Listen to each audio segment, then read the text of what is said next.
Nahihiya kang dumiskarte? Bakit? Kapag nagkapamilya ka ba at nagkaroon ka ng sariling anak, maipapakain mo ba yung hiya mo na yan sa mag-ina mo? Nahihiya kang dumiskarte. Kasi gusto mo easy life agad?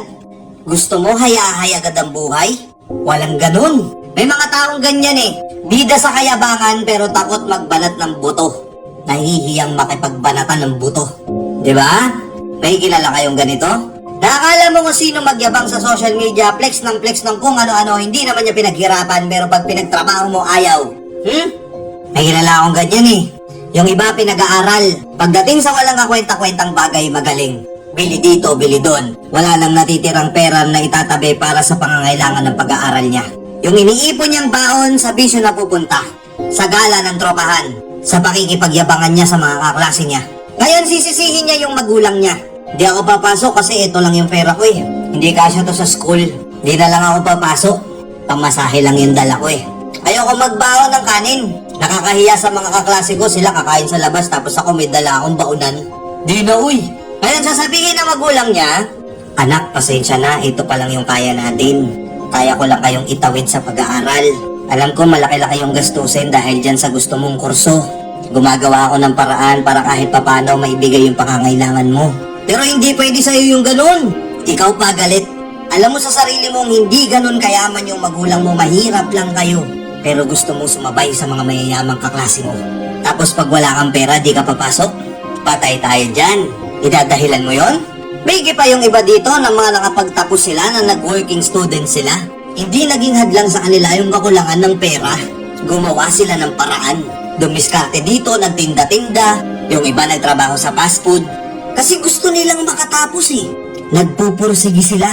Na kahit mahirap, ayaw nilang mapabayaan yung edukasyong pinapamana sa kanila.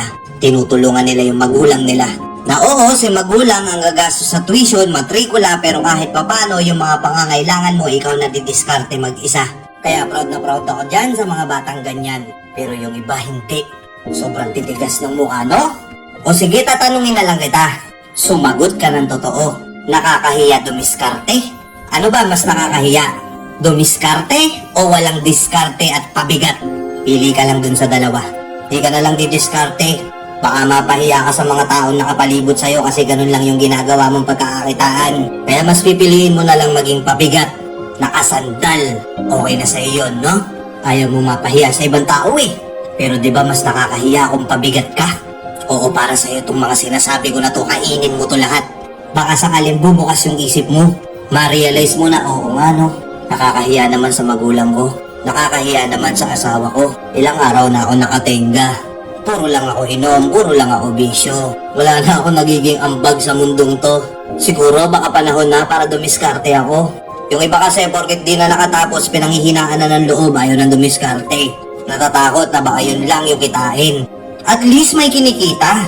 At least may nangyayari. At least kahit papano kumikita ka, oo, hindi man ganun kalaki yung kinikita mo ngayon, pero kahit papano, the more na dumidiskarte ka, the more na tumatagal ka dyan, the more na nag-grow ka, the more na mas marami kang makikita opportunity sa buhay. Pero hindi, ang nangyayari kasi, umpisa pa lang ayaw mo nang umpisahan.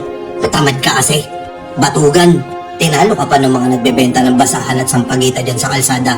Mga naglalako ng yosi dyan kahit napakainit sa EDSA. Naghahalo ng semento, nagbubuhat ng hollow blocks kahit yung araw tirik na tirik pa. Namamasada. Kahit hindi ganun kalaki yung sinasahod nila, kahit mahirap yung trabaho nila, dumidiskarte sila. Huwag lang silang umasa sa iba. Huwag lang silang masabihang batugan. Huwag lang silang masabihang pabigat. Mabigat yung sinasabi ko, oo, masakit to. Pero kasi itong mga taong to, hindi to makikinig kung dadaanin mo sa pahinahon yung mga sinasabi mo. Kailangan ibabaon mo sa utak nila. Uulitin ko, tatanungin kita. Ano ba mas nakakahiya? Dumiskarte o maging pabigat sa pamilya? Kuha mo? Peace out.